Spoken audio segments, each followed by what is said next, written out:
Ladies and gentlemen, I'm thinking about a TV show I used to watch. I haven't watched it in ages. Guy Fieri, I believe, correct me if I'm wrong, I think he had the #1 Food Network show. It may still be on, it probably is. Diners, Drive-Thrus, and Dives. Wow, you want to watch people eat stacks of cream cheese-filled French toast? And apple pancakes, and bacon, and bacon donuts and whatnot? It was a great show, not because I liked it. I found it kind of appalling in many ways. What, a celebration of gluttony? But I think I'm kind of fascinated by its success. Because I feel that as human beings, this TV show by Guy Fieri, it really addresses what we want as human beings. And we all want to be invited to the feast. We all want to be invited to the party. We all want to be connected to the place where there's lots of buzz. And you know, that show, it's about these restaurant owners who use their grandma's secret recipe to make these amazing dishes. And the town regulars meet every day and they eat breakfast, lunch, and dinner. And there's all this love and all this good food and all this connection. And that really speaks to people. We all want to be in that place. We all want to be at the banquet. Just like, that's what heaven it's described as. It's a banquet. It's a feast. And to not be in heaven is to be in the outer darkness. And there I was in the outer darkness watching Guy Fieri. And I had to stop watching it. You know what? Facebook uses the same psychology. When you're on Facebook, you're invited to the feast. You're invited to the banquet. And if you're not, then you're in the outer darkness. And you know, my wife, she loves Facebook because she's always at the feast. She's one of those well-rounded human beings who can be on Facebook while she's watching a TV show with me. We could be watching Netflix and she's with her friends. And for me, I had to delete my Facebook account. I found, probably because I'm neurotic, I'm also kind of smart. Sometimes I'm smart. I could see things going on, and I could see certain ways that Facebook was diminishing my existence. And number one, whenever I would go on Facebook and people would invite me to the party, you know, I could watch them eating their sushi and their pork chops and their pancakes and their barbecue and their margaritas, and whenever they liked me or commented on something, it was like it was kind of sort of world. They were my friends, but in a sort of kind of way. It was on social media. It's a sort of compromised consolation prize friendship. It reminds me of mock apple pie.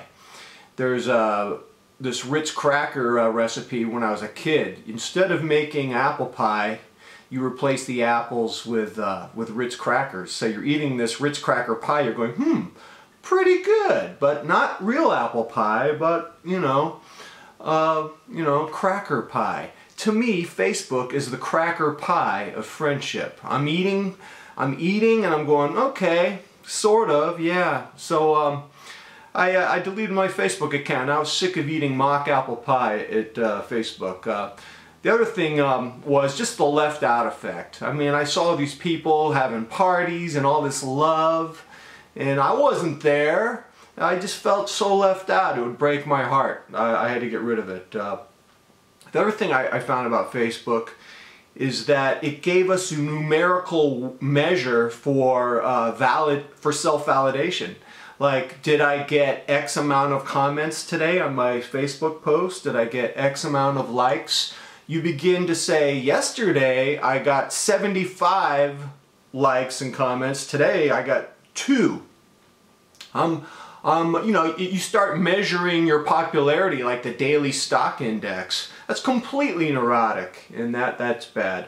The other thing is, I call this the auditioning effect. You know, you might have 300 Facebook friends, but be serious. You're kind of auditioning for the few that you admire. You want the few that you admire to like and comment on your post. You don't really want the ones that let's call them the regulars. They're the Facebook snoopers. They're always commenting on your posts. They're always liking your posts. But, you know, they're the people who are in a bathrobe eating a Hot Pocket all day.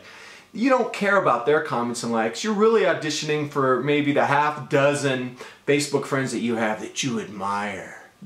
And you want their attention. When you don't get their attention, you feel left out. You feel miserable. The other thing I would say is Facebook creates what I call the Goldilocks effect. Kind of a catch-22. Like, am I posting too much? Am I appearing needy? Oh, better hold back. Am I not posting enough? Have I become irrelevant? Have I become invisible, out of state, out of mind? I gotta strike that right balance, man. I gotta have the Goldilocks effect. The other thing I would say that Facebook creates is the humiliation effect. So for example, you say, I'm looking for a Wi-Fi extender. I'm not getting any Wi-Fi in my bedroom. Can anyone recommend one? 72 hours later, no one's commented on it. You're going, ooh, I'm relevant here. You feel completely humiliated. You make some inquiry or make some post and you're completely ignored. You needed that, didn't you, in your life? The seventh effect of Facebook, I call it the TMI effect. Facebook redefines what you consider to be appropriate personal information. For example, there's a lot of married couples, their status says it's complicated. Of course it's complicated. You're married. What? It's simple? What? You're part of the Stepford Wives? It's stupid to put, oh, it's complicated. I don't want to know how complicated it is. If you're a human being, if you're married, it's complicated. If you're single, it's complicated. Everything's complicated. That's stupid. And by the way, I don't need to see you in pre-op before getting a kidney transplant or getting a colonoscopy, with your thumb up in the air. I don't need to see that. You look like a corpse. I'm not a ghoul. It's called Facebook, not Ghoul Book.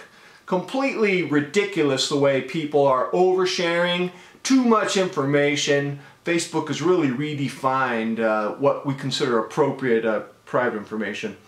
My last thing I would say is Facebook, you have to spend too much time managing other people's feelings. Have I neglected so-and-so? Have I not liked or commented on so-and-so's post in such and such time? And then it becomes a job. And, I just read that Facebook makes about $85 a year off one person. You are working for Facebook. You get nothing. You gave up with your private information. So my wife likes it. I think she has a good psychology for Facebook. It doesn't work for me. I'm too neurotic. It makes me feel like I've not been at the banquet. And God knows I could write something about having a YouTube channel. I'm still here. I'm still here. All right, I'm going to the dentist. Get my teeth cleaned. Until next time, I'm out.